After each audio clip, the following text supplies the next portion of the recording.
Welcome back to our special podcast series on cancer care and COVID-19. This series is produced by ACCC to help oncology care professionals during the pandemic. On this episode, a look at the Nebraska Medical Center treating cancer patients in the same place where they treat the most serious COVID-19 patients. And that's in their world-class Biocontainment Unit. Theresa Franco is the Vice President for Cancer, Pharmacy, and Radiology Services at Nebraska Medicine, which includes the Buffett Cancer Center. What we do is our COVID units are for rule-outs and for positive patients. So obviously, if we have a patient that is in a rule-out situation, they may be transferred to one of the COVID units. And then if they are negative, they will go back out. If they're positive, obviously, they're going to stay. I would say on average, our average daily census of COVID positive cancer patients that are inpatient is very low. I would say maybe 7 to 10 at the most that are inpatient. Now we have several that are quarantined at home that are, positive that we don't need to manage in an inpatient situation.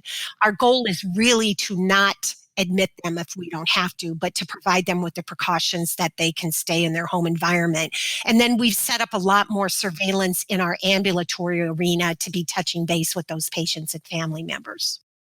How have your staff and your patients and really the flow of your clinic been impacted since the pandemic began?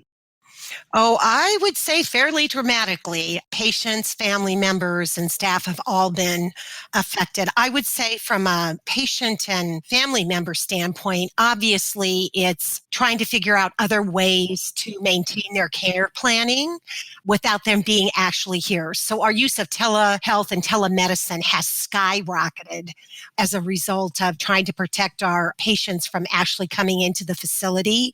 If they need to come to the facility because they're in the middle of acute therapy and we can't make changes to their care plan, obviously our infection control measures have, risen as a result of COVID.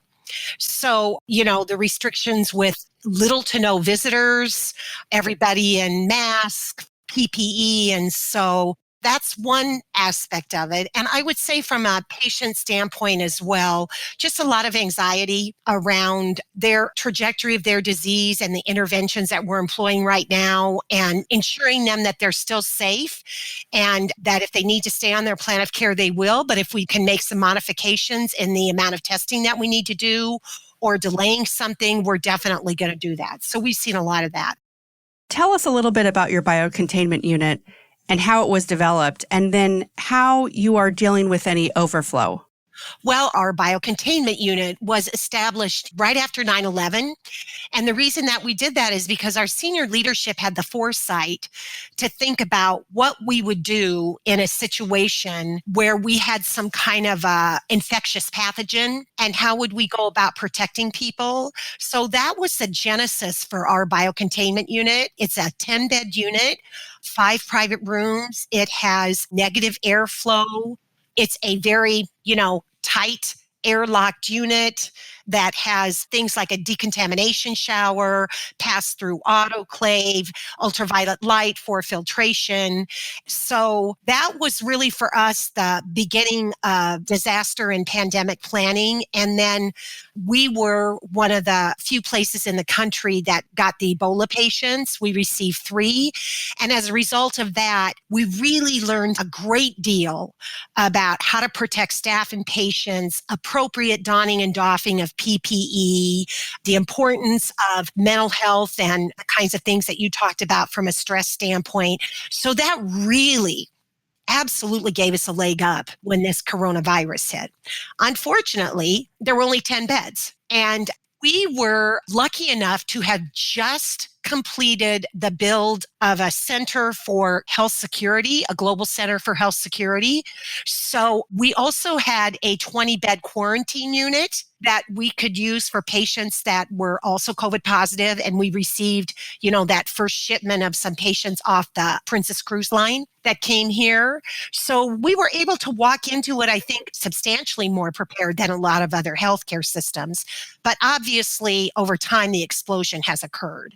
We have a 25-bed negative air pressure transplant unit that we turned into a COVID unit.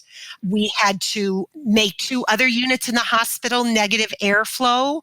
So we've gone from one 24-bed unit that's been able to take care of COVID positive patients to about a total of around 80 inpatient beds that could take care of patients if necessary. Is the medical center making any preparations for a second wave? Oh, absolutely. We believe there'll be a second wave. And so I think what we're doing right now is we're running some modeling at different census points to determine how many beds we think we're going to need for a second wave and how we're going to provide flexible staffing for those beds. We believe that we're going to be living in this, dynamic for potentially a year to 2 years.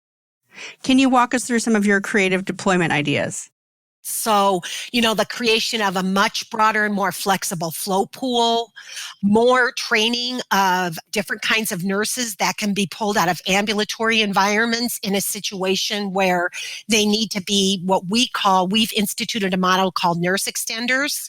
So we have an expert nurse who cares for the patient, and then we have a couple nurse extenders that are available on the floor that might not have the same level of competency in caring for the patients, but they certainly can provide nursing support and some fundamental nursing skills for the patients and also provide some relief for that expert nurse that's in the room.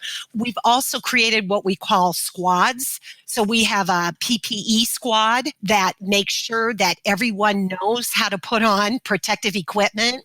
We have a swab squad that does all the coronavirus testing, so we know that we get predictable good results with someone who's doing it all the time. So we've created some what we call, micro teams of experts in some of these high volume activities that need to go on so that we're assured that everybody's doing it the right way. Thank you for listening. You can find more information on today's topic in the show notes and on the ACCC website. Next week, we'll be looking at how programs can better serve patients with lung cancer. Until then, for the Cancer Buzz team, I'm Summer Johnson. Stay well.